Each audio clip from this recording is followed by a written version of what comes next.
Gamercast Network.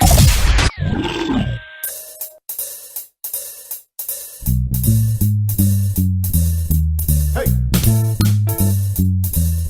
All right. It's a video game show. It's a video game show. It's not a game show about videos. It's a video game show. Welcome to the Gamercast Network Video Game Show, episode number 75 for Sunday, February 3rd, 2008. I'm Chad. This week for the roll call, when I say your name, tell me your first memorable online gaming experience. Joining us this evening is Bob. Playing Doom 2 co-op with Chris Palladino. That was the first ever online game I ever played. Now, did you play that over LAN? No, that was over phone. He was at his house. That same day that we figured out we could do that, went to Radio Shack and tried to buy CBs so we could talk to each other while we were playing. Now, that's hardcore for voice chat right there. Yeah. Well, you know, you're all using the phone line for interweb, so you couldn't call anybody. Wow, see, that's an awesome story, dude. See, that's why kids today, they just don't know how to have fun like we did. That's like suburb fun. That's like, you don't live in a city, there's nothing to do. You gotta make your own fun. And also joining us this evening is MC Fragslot, Tom. My first experience playing over a modem was in 94, Doom 2 in the dorms at John Carroll University. Same thing as Bob. Doom 2 was probably the first multiplayer experience for a lot of guys that are our age. And girl. There had to be. I didn't play much Doom 2 over dial-up. I think I maybe tried it once or twice, but the first memorable one, beyond just going on to the crappy text adventures, some GenieNet and all those kind of old BBSs, was Quake 2. If I remember, my parents got a 486, and it was like a really big deal, and then I would play Chad Command & Conquer over the modem. Call up Chad and be like, hey, let's play this game, and then you'd hang up, and then have to call him back, but on the computer. This week on the Gamercast Network. Are you ready for war? Don't miss the latest episode of Gamertag Radio, where the staff interviews Blazing Lizard, the developers of Pirates vs. Ninja Dodgeball for the Xbox Live Arcade. This week on Sarcastic Gamer, the crew is joined by Knuckles Dawson, and we find out, are demos really worth it?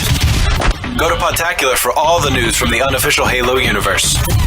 On Achievement Junkie, check in with Nelson and Natalie as they help you take your gamer score to the next level. In episode 64 of Uncle Gamer Radio, Jay and Paris sit down for an interview with Ted Morris of Petroglyph, and another geek out looms on the horizon. Discover the website that brings you all these great episodes and headlines at GamerCastNetwork.com.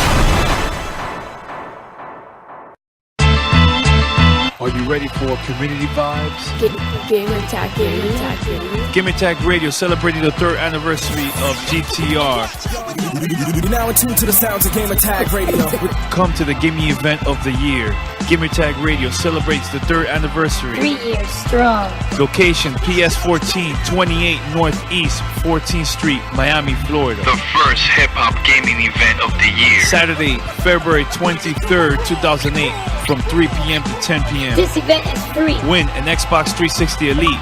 Free games every hour. So wait a minute, who's performing? Performing live, recognize 64 and I'm ready to explore. Garcia. Started off young with dreams to get big. Got big and realized my dreams don't meet.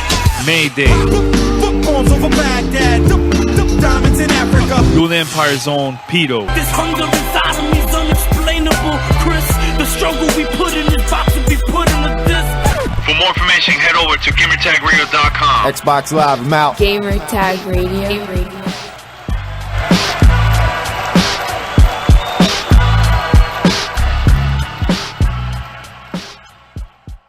Next topic. Okay, Tom, so why were you late? Sorry. I was actually writing a test plan. Writing it on his DS. That would be convenient. That would be much preferable over laying on my air mattress. They need to have something like that, like the DS, where it's just like, well, do they have that, a drawing program? It's called PictoChat. That's where you go around the malls and you try to connect to anyone else who has a DS and hope they're like a 14-year-old girl, and then you say, hey, what are you wearing? You know, I sold my DS because like I would come home at like 10 o'clock, I'd be dead tired. I'm ready to go to sleep, but I'm like, DS. I'm just going to lay in bed, play the DS. And then before you know it, it's midnight and the damn thing kept me up for 2 extra hours. And so I did that for like a month and a half, and I'm like, this has got to go. This is just bad. I do not have the willpower to put this down. Yeah. But I do have the willpower to sell it. Actually, the platform I do play the most is the DS, probably. What other platform can you take in the bathroom? Yeah. I was always worried about dropping the stylus into the tank. There's no moving parts. You're like, man, if I drop that, I'll just rinse it off. Then I'll have like a stylus that is touch crap water. No matter how many times you rinse it off and bleach it, it's still tainted. You'll know. It's the knowledge. Nah, you wouldn't want to buy a new one. Nah, you just keep that one around. Well, it still works. Oh, yeah. Next topic. Well, it looks like some of us are going back to World of Warcraft. Have you been able to play it all? Every time I sit down and start, I go, yeah, it's time to... That's kind of what I do. I look at my nice big Tauren druid and go, okay, let's go click on some... Let's click on an herb. Here's some herb. I'm gonna click. What's even worse is I log on here and there's like people on there I haven't talked to in like between 2 and 5 years, and they're all like, dude, you're playing again, that's awesome, man, what's up, here's a bunch of stuff, and they just start like throwing like gold and crap at me, and I'm just like, dude, settle, I might not make it past the 10 days, like, no, it's sweet, you're playing again, this is great, we're all gonna play, and let's make a new group, and let's make a new guild, and blah, blah, blah, and I was like, dude, I'm kind of sucked in now. It's my opinion that World of Warcraft is like fission or a black hole. It's like become self-sustaining. It's like you have no choice to play because that's what everybody else is playing. And they enjoy it, so you have to play. What is wrong with Hellgate? Why can't Hellgate be good?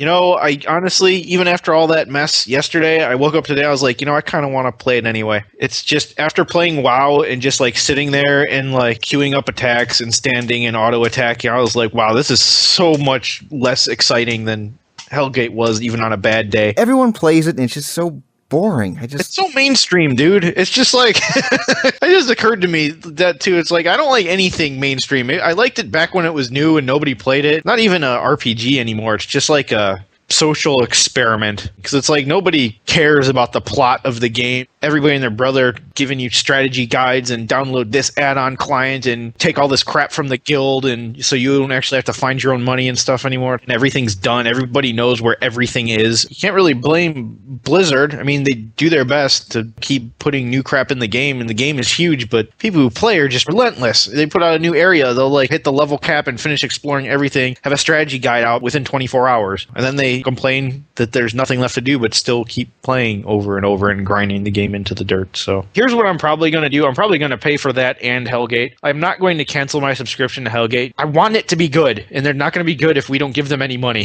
So they can have my $10 a month in the hope that 6 months from now it's going to be the sweet game that it should have been when it first came out. Well, I have the Hellgate CD, and so I installed it. I feel like, because like a smoker, sometimes they'll put like the cigarette and the lighter on the table, and they're just like, I'm just going to put the cigarettes and the lighter on the table. I'm not going to smoke. Not going to drink the scotch. I just want to look at it.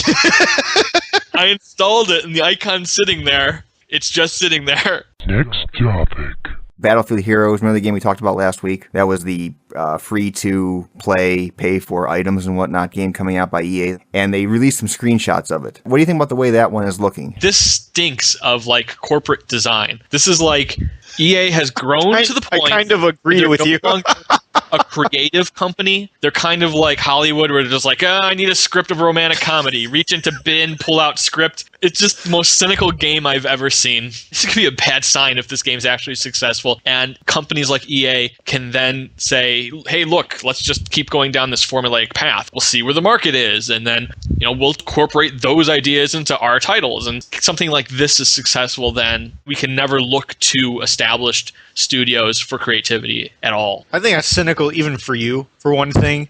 Two, were you ever expecting anything creative out of EA? I mean, I know I haven't in God, I don't even know how long. Hey, they're giving Will Wright a lot of rope to hang himself with Spore. He could go in any direction that he wants to go with this thing. So they're at least giving one guy in the entire company an opportunity to come out with something different. I thought Battlefield Heroes looked at least fun. Yeah, they are just pretty much ripping off the look that Team Fortress 2 established. It kind of hit me in the same daring quality that all these little indie games that I always download have, where it looks just like this big cartoony, everything's explodey, and it looks more like something that'll be fun, play for 15 minutes, turn it off. It's more like a toy than a really finished product. The other issue we had was the fact this one's going to have microtransactions, and they actually have some details on what some of the microtransactions are, at least. And these are mainly going to be, according to EA, convenience items. Like, in the Battlefield series, you have the ability to gain experience points, so you level. So apparently the convenient item you can buy is you can buy a ability to level faster. You get twice as many experience points. First off, I should say that this is not unusual because the free-to-play MMOs like MapleStory, they have items like this. You can buy these experience cards, which give you twice as much. That's the items they're targeting, those kind of microtransactions. Is this going to be on the 360 by any chance? As of right now, PC only. I don't understand why they're even bothering experimenting with this type of model on the PC, because really, when you think about the PC gamer, they're more of an engaged kind of personality. I mean, generally, if you're a PC gamer, Warcraft? Aside from Warcraft, let's remove the Warcraft. Okay. Because they're busy cutting themselves and wearing dark eye makeup or something. I don't know. By and large, if you're a PC gamer outside of WoW, you're just a bit more engaged. You're like me. You're used to just getting free maps, and you're used to just getting all this content for free. And honestly, EA, my advice to you, if you're going to bother doing this, just go on the console, because that's where you're going to have your more casual type of person. I think the casual gamer on the PC is a myth. There's no casual market there, because the casual players are just sitting in their cubicle with IE open playing Flash-based games, playing their Peggle for 15 minutes. And Peggle and everything else I was playing Friday. I'm just saying there's no such thing as a casual gamer on the PC. It's a myth. It's a lie. Here's where people start to think that you're combative. You were doing good right up until the last sentence. People think it's a myth. It's a lie. Dude, settle. You made a good point. Let's just let it die. I totally agree with you, though. That's exactly right. Casual people on PC are casually playing their games while they're at work. I think EA wants to try this here because of the success they see that this model has in Asia. Because this is how everything is in Asia.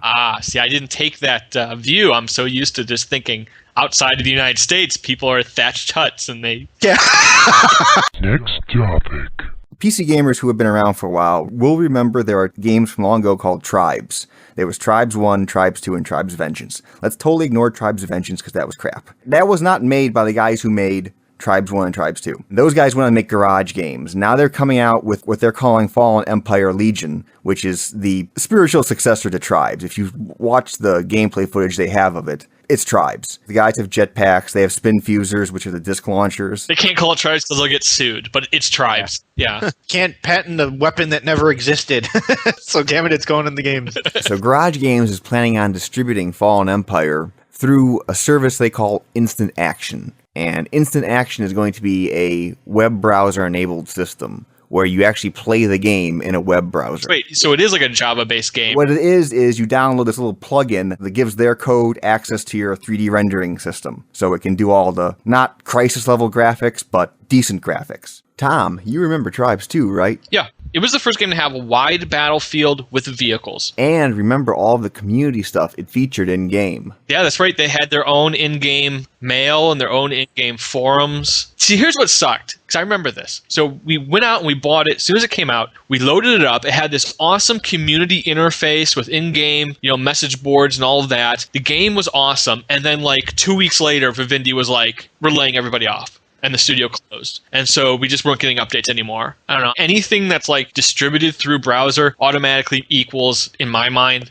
low quality or not serious game. The Instant Action thing has not been released. It's in beta still right now. They made that Xbox Live game, Marble Ultra Blast. People who have seen that run on the PC through this Instant Action thing say it runs great. The plugin is just basically enabling the browser to access all of your 3D hardware. And it's going to be fully cross-compatible apparently with Mac and Windows. And it sounds too cross-platform for me.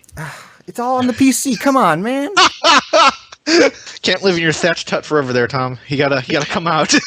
This sounds too easy. You open up your browser, you start playing a game. It's like I tried to install Gears of War this weekend. I got the Gears of War box. I tried to install it. The install takes an hour. At the end of it says you don't have the right driver. Go to NVIDIA and get this driver. I go to NVIDIA and it says no, you have to go to Asus because we don't provide the driver for that. And I go to Asus and Asus doesn't have the version that Gears of War says I need. That's what video gaming should be about.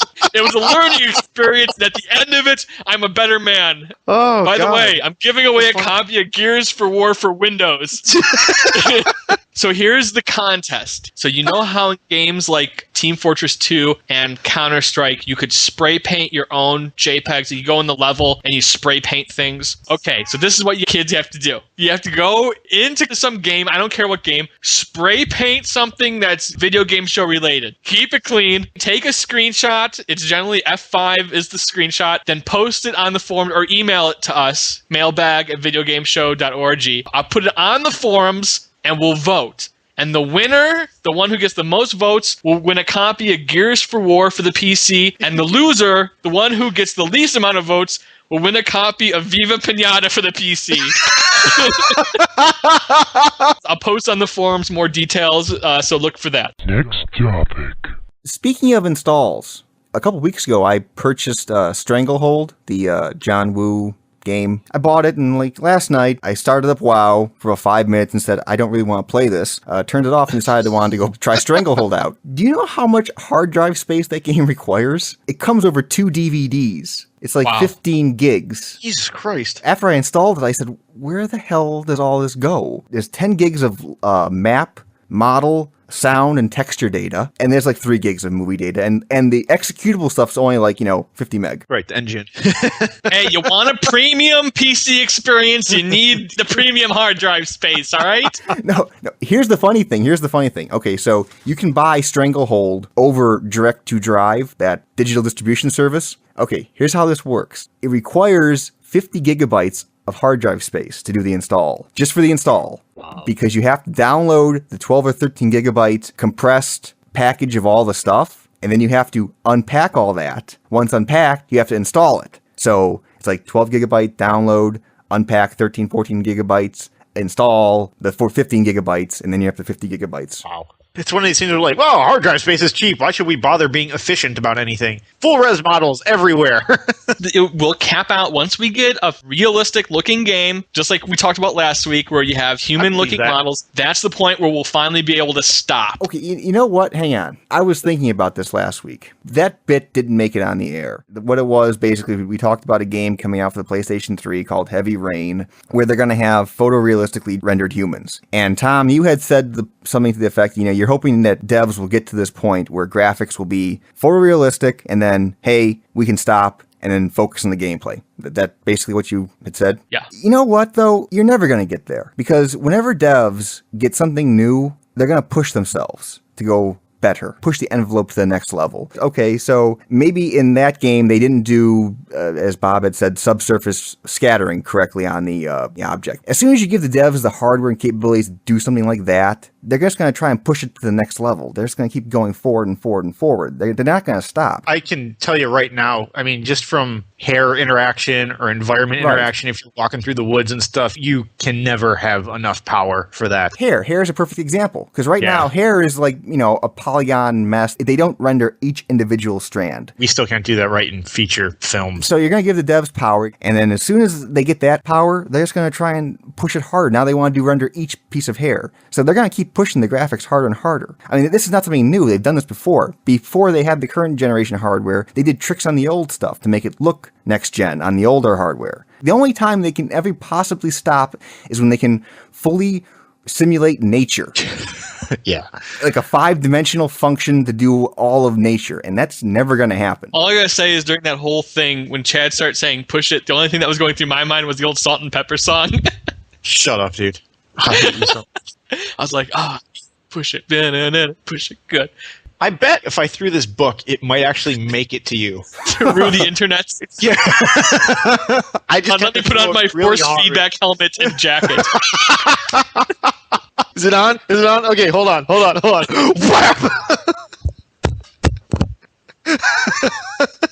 But come on, Tom. Even when they get there, even when they can simulate nature, they're going to want to go to the next level somehow. Now, I just want to prepare everybody for 100 iterations of the combat FPS, because that's what we have to look forward to over the next 10 years. Each one will look spectacular, and every single one we're going to complain. People are going to be on the forums like, oh, God, my video card is now out of whatever, and it's good ad infinitum. They're going to implement full head tracking, polarized 3D glasses to work with some special 3D monitor, and oh, look there, you just more than quintupled 8 times the amount of frames you got to render per second, and it'll still, The only time it'll ever stop is when they can actually feed the data directly into your brain. Right. When it's a holodeck, that's when they'll stop. And then it's virtual hookers for everyone. Next topic. One other thing here, you mentioned Spore. This is the Will Wright game that's been delayed a lot. It's supposed to be coming out this holiday season. I don't think they've committed to a release date. They're taking the Blizzard line. It's when it's done. This is the game where you're going to be able to evolve life. I got burned by Black and White way back when. And so all these little things are telling me about, it's going to be evolve and genetics and, freeform and all this. I'll believe it when I see it. There's still going to be some lookup table somewhere that's got all the genetic combinations predefined or whatever. And it's, I was going to ask, I know there's a lot of hype for this game out there. Are we at all interested? I liked playing SimCity back in the day. I tried Sims once. I couldn't get into it. I tried Black and White like Bob, and I got bored with it eventually. Yeah, that was just a mess. As long as I could evolve a hyper-aggressive virtual shark that will attack the other players' biological entities. If I could create a superior form of virtual life that will dominate all other forms of virtual life, the potential to break out of the Spore engine onto the internet at large. I want to make Skynet. It's become aware. When I take out the webcam, point it at the monitor, and it knows it's itself. Except instead of dominating us and having killer robots, it tries to sell us gold. You want gold? You want gold? Cheap gold, buy now. Want Every gold? time you Cheap open up gold, your buy now. microwave, 10 gold, I'll sell cheap. 10 gold, 1 hot pocket. You want? Next topic. I have some housekeeping from last week. I misspoke on something I said. You do know you now have to ritualistically kill yourself. You brought shame on the show. Yeah, because we never do that. We never get our facts wrong, ever. No, we never get our facts wrong, ever, ever, ever. Pop Trogdor on our forums pointed this out to me. Soul Calibur 2 was the one that had Link, Spawn, and Hayachi. And actually, Soul Calibur 3 had a small custom character generation utility, but not to the level that you wanted, Bob, in terms of making moves and everything. I have a question about character creators. In any character creator in any game, have you ever made like a well-balanced guy? Because you don't. You put everything into one attribute. So he's like super powerful man who doesn't move at all. Or am I the only one who does that? You're the only one who... Usually when I have a game like that, Neverwinter Nights or something, I'll be playing it early, and I don't know what to put all my stats in, and I'll just read the little descriptions, and it'll be like, this increases your willpower and resistance to mind spells, and I'll be like, I'll probably need some of that. And strength, though, yeah, I'm going to need that. And dexterity, yeah, I guess I should be nimble. And so I'll end up with, usually a bell curve, not so much everything all in strength, and then I have the common sense of a gerbil of some type. But usually don't you find that you could break most games by if you put it all into one attribute? Definitely. Yeah. It's like, sure, you're less resistant to mind spells, but, you can kill every single character in one hit. So, they're going to get an attack. It might suck, but they're going to be dead shortly after. Now, however, when I make guys their physical appearance, then I'll make them all freaks. All ears. Yeah, like a really skinny guy, but with calves the size of pumpkins. I jump a lot. Next topic. Now, back in 2006, before the Wii came out, Nintendo filed some patents for possible Wii accessories. And some of these devices actually came out, like they had one that resembles the Wii Zapper. However, some of the other accessories they put in there really are unusual. One thing I should preface this with is companies patent things all the time. They might do this down the line, they just want to protect themselves, so they can do it. In these patents, they show things like a teddy bear that has a Wiimote stuck to his stomach. The eye swallowed the remote teddy bear? Yeah. But if you keep looking down the list, they have one here of one of those curved chairs, the kind of gamer chairs that Best Buy and those kind of places sell. Yeah, the remote's just in the head part of the chair. It was going to be like Rocking Avenger 3000 or something. Rock your way to freedom. And then they have one here, a power glove kind of thing. It's kind of like you strap it to your wrist. Dude, it's a rubber band. It looks like, seriously, a rubber band taped to the back of the Wiimote. And you just I like that this is what passes for a patent application. Just this is all you have to do. Here's a bicycle with a remote next to it with an arrow between the two. That's exactly. Other one looks like they're putting it into a Kleenex box. That supposedly is a charger unit. Oh, okay. Because it looks like, play Wii Kleenex.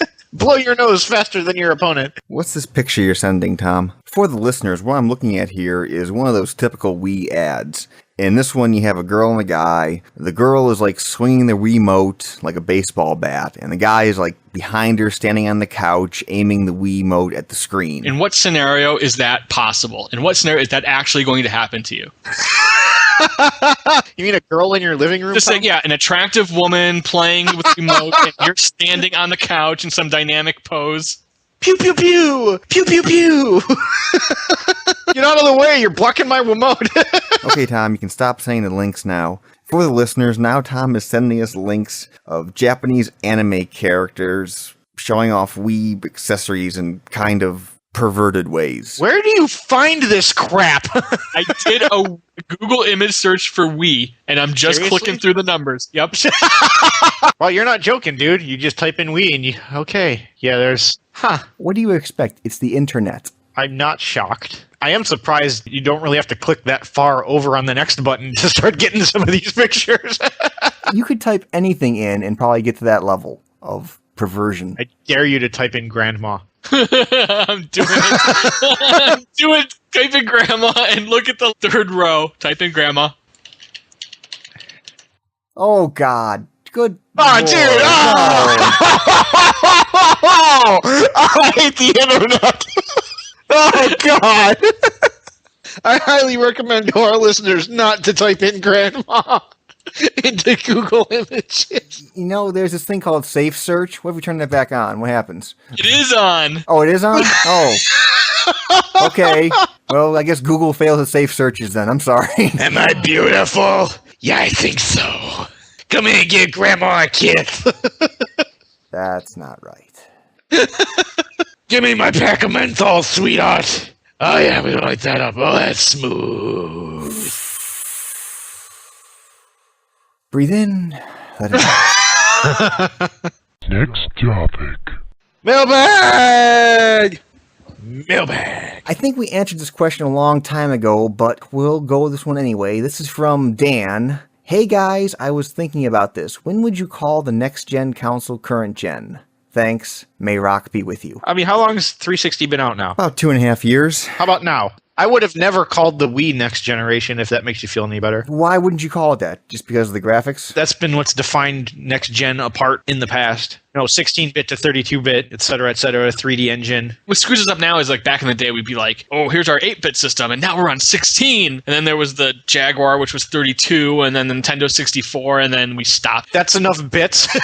I think we're good. Kind of a follow-up to this question was posted on our forums from Führer Bradley, who asked which console is going to be the first to die. And I think by die, he means what's the first console today that publishers no longer going to actively support. No, he's the Führer. By die, he means... When are we going to start killing the makers of said video game product? No, I think he means what will be the first console we're going to see right now that is no longer going to be actively supported by publishers. What's the first one people are going to move away from? I guess hand in hand with this is what console do you think will be the first to see the successor unit? Because obviously, none of these is going to die until the next one comes out. 360. We haven't even seen people touch the capabilities of PlayStation 3 yet. 360 has been like the standard for what a video game is right now, so that'll probably be the next one to have the successor. I'm bringing Wii out of this equation because it looked dated when it first came out. I am willing to put an Andrew Jackson on the line and say that platform makers are going to go the PC route and we're going to see hardware upgrades. They're still going to call it the PlayStation 3. I hope so. Call it the 360, but they're going to have just upgraded hardware. This is my speculation, is that really once you have this live ecosystem, if you will, good word for it. Does it really matter what the hardware platform is underneath as long as the games you're getting is compatible with live? The problem is say they release a 360 version 2, which has twice as much RAM. That's what you're saying, right? Something like that. If you do that, you've fractionalized the 360 market. But that's what happens when you release a new generation of console anyway. Whereas I think my kind of prediction is that there's going to be much greater value in being completely backwards compatible, or at least more seamless than we have been going forward. Especially once you have kids that have all this content on their 360s. They'll have movies and television and music and games they've downloaded all on their 360s, and I think they expect that it's going to be forward compatible into whatever comes next. Okay, but the thing is, they're not going to call it the 360 with better hardware. They're just going to call it the next thing. If you call it the 360, you're just going to create confusion. Sure, however they brand it, but I just think that the whole notion that, okay, here comes the new generation of console, I think out of my rear end guess would be we're going to stop thinking that way, and it's going to be more like PCs where we have this, it doesn't matter what live's running on, it's just here's your live environment, it's exactly what you expect. I would assume that scenario is something that would happen, and it would be the point where rather than fractionalizing the market as you think they're going to do, like, okay, you can't play this game on your older machine, I would think that they would do like all the PC games have done for so long and make the game so it runs at different hardware settings. Yeah, it'll run on your old 360, but if you get the 360 double plus good, it'll double the resolution. It'll still run as fast, so everybody who's playing Halo, nobody's getting an unfair advantage over somebody else. I don't think they'll do that, but hey. The reason the consoles are so nice for developers is they know what everyone has. They know the one target platform. With the PC, you're bringing the situation what Bob just described. Different configurations, you gotta make sure one runs in the old one, runs in the new one. The only thing that's different about the PC is there isn't a notion of fairness. Like if you have the better box, your game's gonna run better. You know, you're gonna get more FPS and you're gonna have an advantage over the other guy. What they're always trying to do with the consoles is with your Halo 3 is they need the playing field to be level so it's fair for everybody with all the tournaments and everything. So if they were to have your Xbox be upgradable, all they would have to do is like maintain, you can see this guy from this far away. I think we're really jumping the gun because it was just recently that both Sony and Microsoft had come out and they said this is going to be a 10-year console. There was that rumor that there is a new Microsoft console in development and someone is working on the sequel to one of the mainstream Microsoft titles for that one, like the next Viva Pinata. I'm sure that's it. Not Gears, not Halo.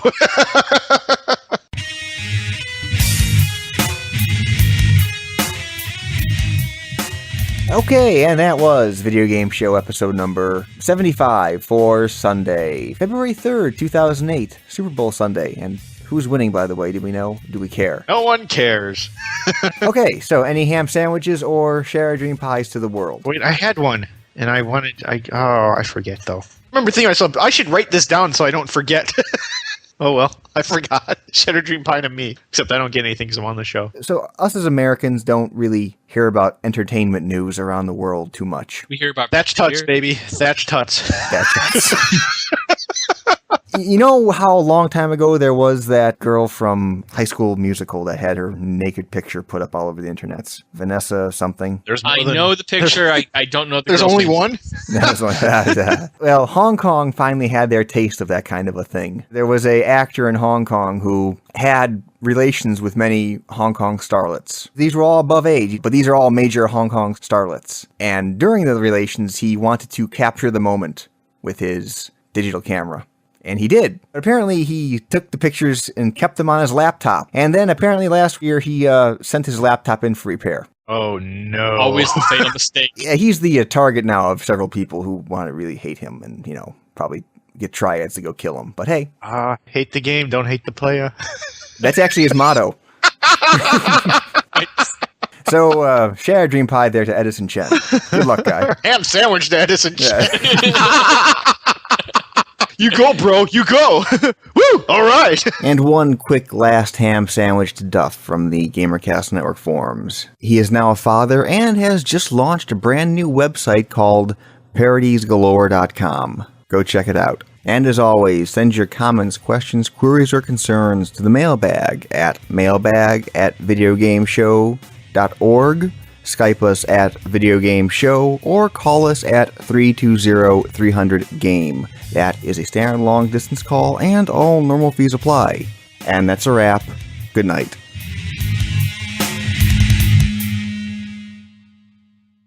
It's you, me, and Tom. Come on. Oh, it'll be awesome. What couldn't possibly suck? I mean, Dude, it sucks every week. Can't argue with that.